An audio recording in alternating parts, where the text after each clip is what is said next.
Alex here from the Football Guys, here to talk about 4 players that could be league winners down the stretch that you can get on your waiver wire right now. And that starts with none other than at quarterback, Deshaun Watson. I know, Deshaun Watson looked terrible, and I know a lot of people are rooting against Deshaun Watson to succeed. But when you can look at quarterbacks on waivers that could potentially be league winners in fantasy football, Deshaun Watson checks the boxes. I mean, Deshaun Watson has a career 22.7 fantasy points per game in his career, which would be a top 5 quarterback in fantasy football right now. He has a top 10 wide receiver in Amari Cooper and a top 10 running back in Nick Chubb on his team right now. It's where they are in fantasy football.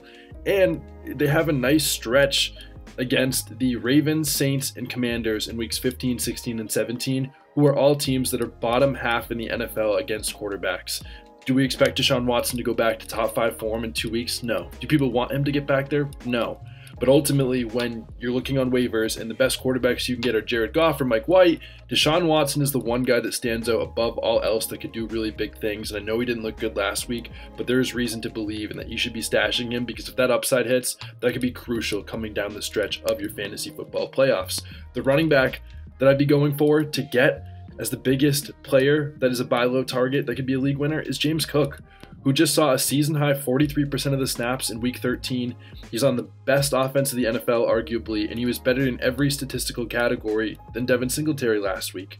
I mean, he was better in rush attempts, rushing yards, receiving yards, receptions, targets, everything. James Cook bested Devin Singletary. And also this year, James Cook is forced to miss tackle on 30% of his touches, which is a ridiculous number. James Cook is looking really good, and if I'm the Bills right now and you invested second-round draft capital into James Cook, this is the time where I'm seeing what does James Cook have. They know what they have in Devin Singletary, but they don't with James Cook just yet. So down the stretch, I think they're going to be playing him a little bit more to see what they have and see whether or not he's worth it, or they should be looking towards other options for next year. But James Cook, nonetheless, is someone with super high upside on your waiver wire. At wide receiver, you have Nico Collins, who just saw a season-high 30% target share. And since week 10, over the last 4 weeks, Nico Collins is averaging 9 targets per game. And in half PPR leagues, he's at a minimum of 7.5 points. And another reason on top of that I think he could be a league winner is his last 3 matchups are all against bottom 10 teams in fantasy football. These are perfect matchups for him at the wide receiver position. He's averaging over 9 targets a game. The quarterback situation is not ideal, but Brandon Cooks is missing time. Perfect matchups, all things that are shaping up for a big stretch down for Nico Collins. And at tight end, the final player that could be big down the stretch of your league is a player that not many people even know his name at this point, but you definitely should. And it's Daniel Bellinger, who has 100th percentile athleticism. He just saw a 97% target snap share in his first game back and was targeted on over 18% of his pass routes. There's no competition in this Giants passing room, and in week 16 and 17, he plays bottom half teams versus the tight end position. So he has good matchups. He's playing a ridiculous number of snaps, and on top of that, he has 100th percentile athleticism on a team with no competition for targets.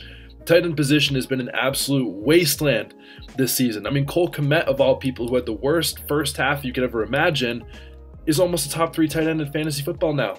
It's absolutely ridiculous to see, and Daniel Bellinger getting the snaps, athleticism, and no competition for targets is exactly what you want when targeting guys that could win you your league for these last 3 or 4 weeks. But that is it for today.